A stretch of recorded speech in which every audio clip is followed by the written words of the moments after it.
Hi అండి, welcome back to my channel my ideas. ఇవాటి వీడియోలో తల్లికి వందనం మన ఫోన్లోనే అప్డేట్లో ఉందో లేదో చెక్ చేసుకుందాం. ముందుగా స్క్రీన్ పైన కనిపిస్తున్న నెంబర్ని సేవ్ చేసుకొని ఆ నెంబర్కి వాట్సాప్లో హాయ్ అనే ఒక మెసేజ్ పెట్టాలి. ఇలాంటి ఒక ఫీచర్ని మన ఫోన్లో అందించినందుకు మన ఏపీ గవర్నమెంట్కి మనం చాలా థ్యాంక్ఫుల్గా ఉండాలి. మనం హాయ్ అనే మెసేజ్ పెట్టగానే మనకి వెంటనే వితిన్ సెకండ్స్లో మనకి రిప్లై వస్తుంది. చూసారు కదా, మన మిత్ర వాట్సాప్ గవర్నమెంట్ అని వచ్చింది.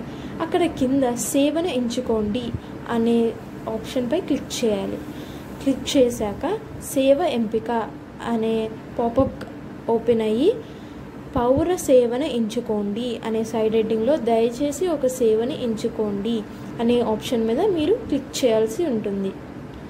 క్లిక్ చేశాక మీకు ఒక లిస్ట్ అనేది కనిపిస్తుంది. ఆ లిస్టులో మనకి ఫస్ట్లోనే ఉంటుంది అది తల్లికి వందనం.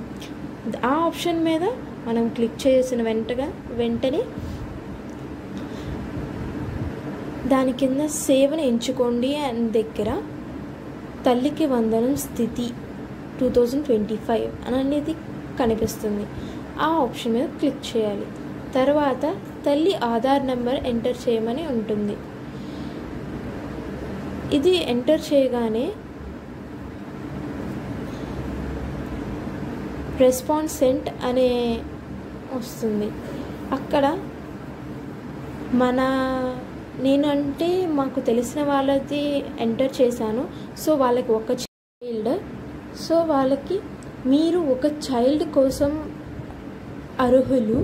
సో మీకు 13,000 రూపీస్ మీ బ్యాంక్ అకౌంట్కి బదిలీ చేయబడతాయి అనే మెసేజ్ వచ్చిన వాళ్ళకి మీది ఆల్రెడీ అప్డేట్లో ఉంది. అంటే ఇప్పుడు సాటర్డే సండేస్ కాబట్టి బ్యాంక్ క్లోజ్లో ఉంటుంది కదా. నెక్స్ట్ మండే వచ్చేసి మీరు వెళ్ళి బ్యాంక్ ఒకసారి వెళ్ళి కనుక్కుంటే సరిపోతుంది. సో ఇవాళ వీడియో మీకు కనుక నచ్చినట్లయితే please like, share and subscribe. చాలామందికి తెలీదు, ప్లీజ్ షేర్.